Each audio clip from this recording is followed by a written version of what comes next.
Sorry. Okay, so next up we have Koen de Leus, who is the chief economist for BNP Paribas Fortis. So he will be looking at will unemployment increase, or will the rise of the past, like the early industrial revolution? So without further ado, I'd like to introduce Koen to the stage. Thank you.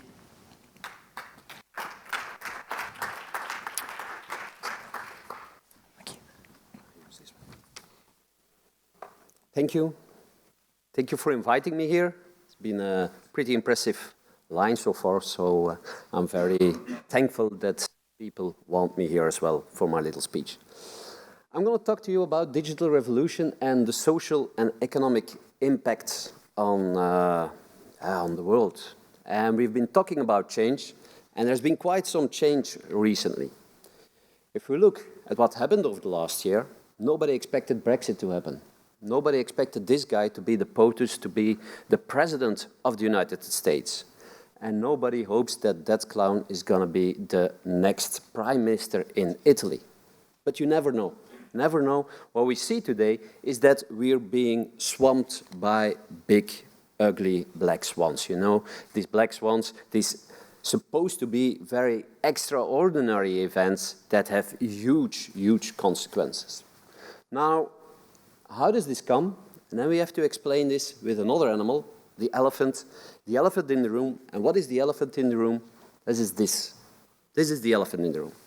If you have this x-axis, you have the global income distribution worldwide. On the left side, you have the poor people. You have China, you have India, you have Vietnam, and all these poor countries. On the right side, you have the Western countries, you have Europe, you have the United States, and then you have the y-axis, and the y-axis gives you the increase in real income over the past 20 years.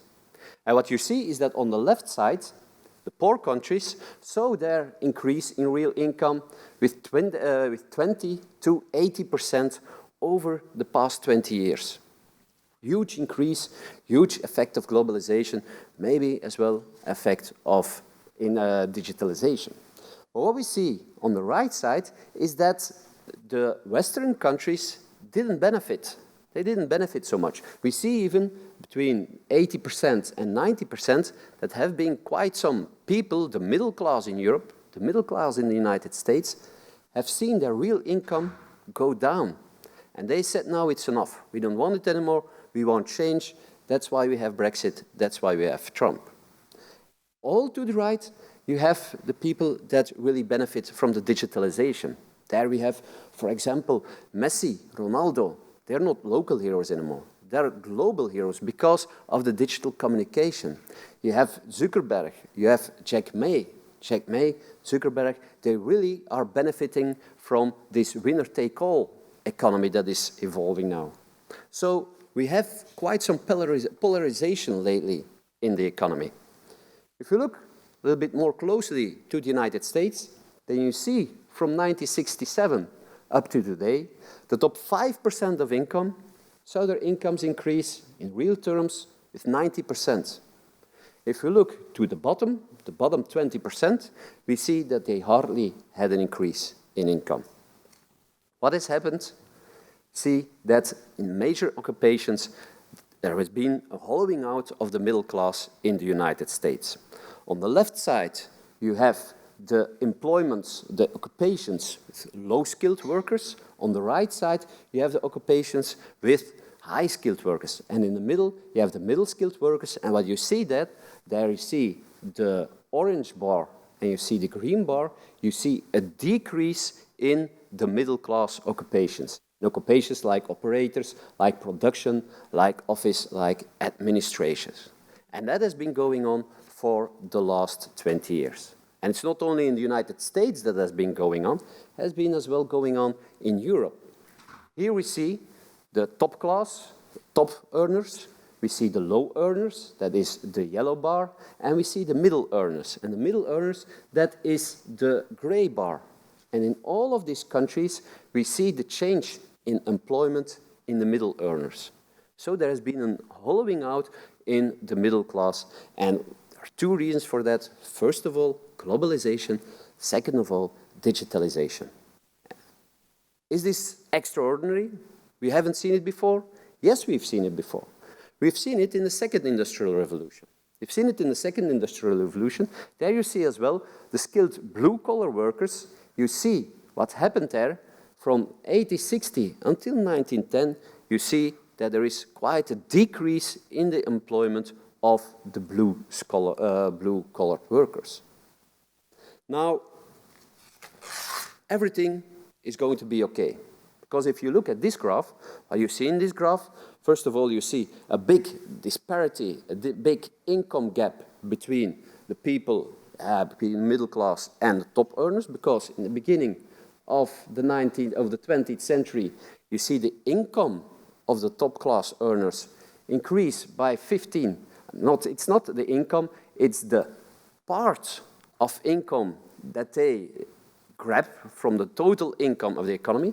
They grab around 15 to 20% of total income.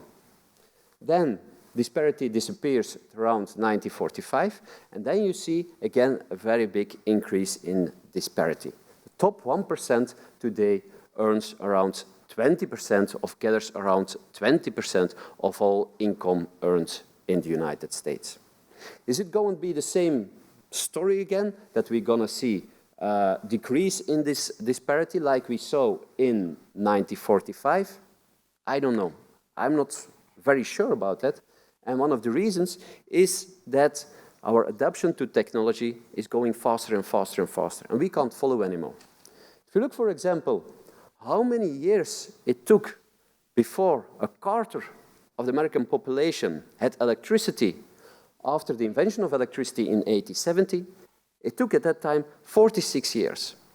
If we look today, if we look in the 1990s, when the web was invented, how long it took before one quarter of the American population had access to the web? It only took 7 years. And with the hype of Pokemon Go, you know how fast it went with the new apps and all these things. So the adaptation to new technology is going faster and faster. And if we look to this graph, then it's even going to get worse because of the digitalization. What is this? This is what Professor Frey and Osborne expect is going to happen with employment in different occupations.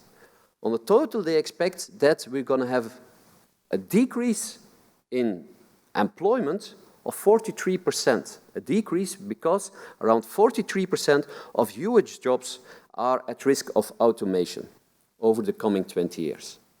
43% are at risk of automation. Now, out of this 40%, 70% will be in the lower class, 46% will be in the middle skill level, and 8% will be in the high skill level.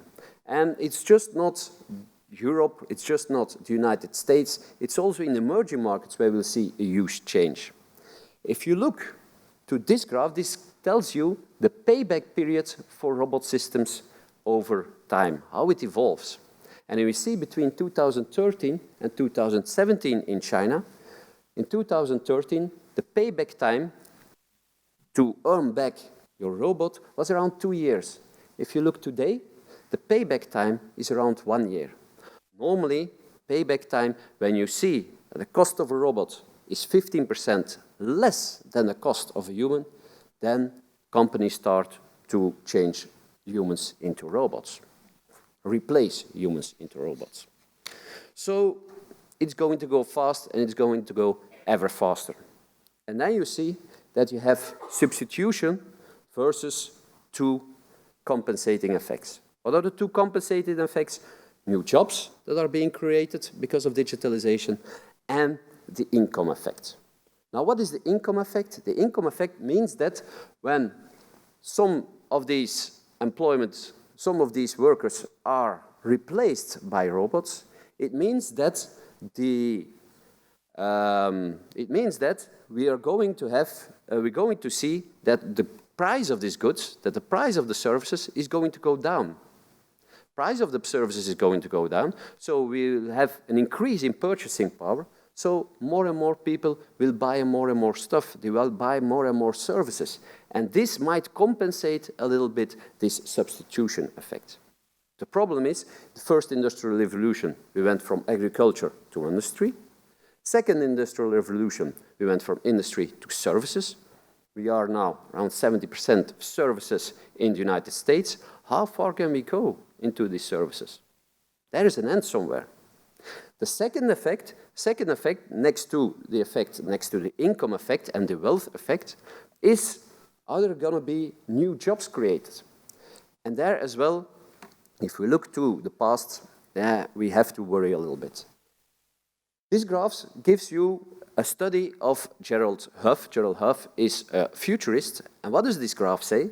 It says that only in all 100 years, in the past 100 years, there have been only 20% of new occupations being created. And in these new occupations, the employability, the number of employers, number of people that can work there is only 10%. So these new jobs, these new kind of jobs, they create not so much jobs. That is a problem. If we look to the past 20 years, for example, then we see that in retail and in catering, 4 times more jobs were being created than in any high-tech industry that you can imagine. So there's going to be a big problem. As well, in these new occupations, if you look to the top 50 occupations in terms of employability, then you see there has just been one top occupation that has been added to this top 50, and that is software engineer. For the rest, there's never been a change in the top 50 of occupations. Problem is, of course, that this retail and this catering are going to be touched, are going to be hit hugely by the robotization. So we have to take care and we have to prepare, or not. Is it again boy cry wolf? Is it again, yeah, okay, we're going to have a structurally high unemployment and nothing is going to happen like the first and the second revolution? Quite some things have happened already. This is a graph with the US participation rate, 25 to 50-year-old male men. So, in fact, male men, they don't have any excuse in the past, neither in the future, neither not to work. But you see that their participation rate has come down from 98% to 90%. Although you have full employment already in the United States, there is 10% of the people that really, male people between 25 and 54, that really want to work, that don't find any work anymore. I don't want to be here the pessimistic guy. I just say we have to think about the future, and we have to prepare ourselves about the future. Because if this is going to go very bad, if we're going to lose a lot of jobs, if we're going to have a structurally high unemployment, we have to be prepared for that, and maybe we have to think about a basic income. Conditionally, unconditionally, I'm open for discussion. We have to do that discussion. And a big question is then, okay, how are we going to finance that? Because that is, of course, the difficulty. I just have 2 ideas. One of the ideas is, if you look to this graph, then you see that the 10%, the red line, the 10% of companies in the United States that had the biggest return on equity, they hardly changed from 1995 to 2015, and they had a return on equity between 60 and 100%.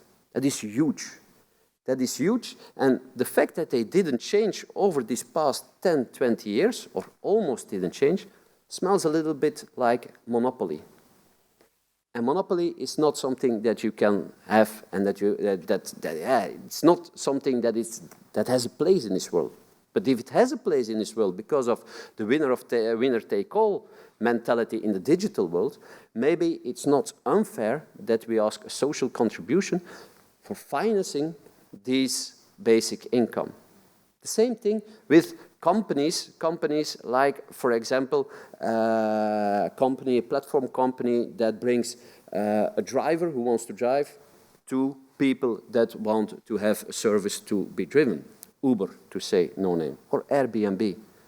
They make huge profits on a brokerage model. A brokerage model in which the added value is 0.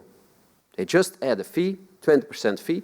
For the rest, they have their platform, and that's it. Maybe it's fair. It's just fair to ask their social contribution as well, if people are starting to get out of work, if structural unemployment is going to increase enormously.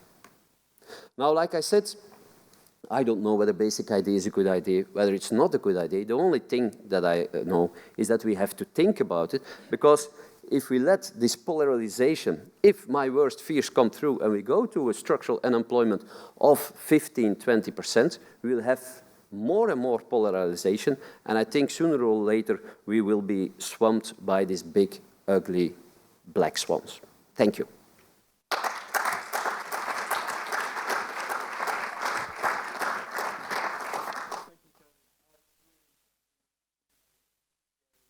Of this new robotic age and how sort of society is going to adapt to that.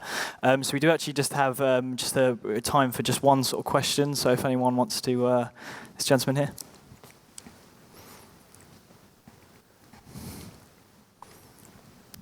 Thank you. Yeah, thank you. It was very interesting, and I have been also very interested in this. I don't remember how you called it, but this minimal revenue that you would get, and the question on how you finance it. I totally agree with your point of view, but what would you answer to the usual question, which is, as a company, a very successful company, I don't want to finance for the people who don't work. And I've been asked this question several times, and I don't have the answer. So I was wondering if... Yeah, that's a very difficult question. Yeah, if you look to the evolution of the work week, then you see that we come from a work week of around 60 hours a week. We've been going down all the time to 35 hours a week. Maybe we're going to go down to 20 hours a week. Maybe I'm not in favor of distribution of labor, because that doesn't work. But that there is a reduction of the amount of hours that you work, I think that is normal. And I think companies will start to see it as well.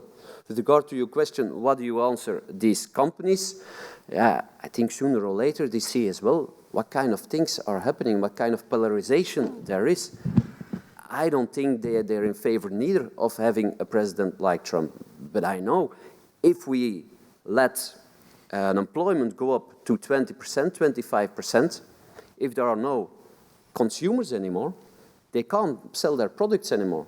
Because, yeah, if you're out of work and you don't have any income, yeah, you won't have any income to buy any products anymore. So it's difficult sell, that is for sure.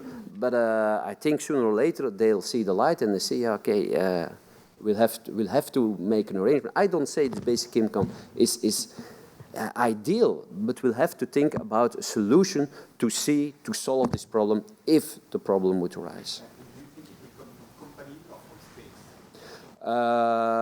Probably it will come from states, because, yeah, they see as well that politicians, they start to act when they're not elected anymore. And that's why they start to think now. They start to think because of Brexit. Nobody saw it coming. They saw that there was a disparity in income over the past 20 years, and just now they act. And why do they act? Because the middle guy, the middle voter, is starting to react. And then the politicians start to react. So I think sooner or later, if you see this polarization increase, if you see structural unemployment increase, I think the politicians will react. Thank you, Koen. Thank you. Thank you. Here's a little gift from us. We're waiting.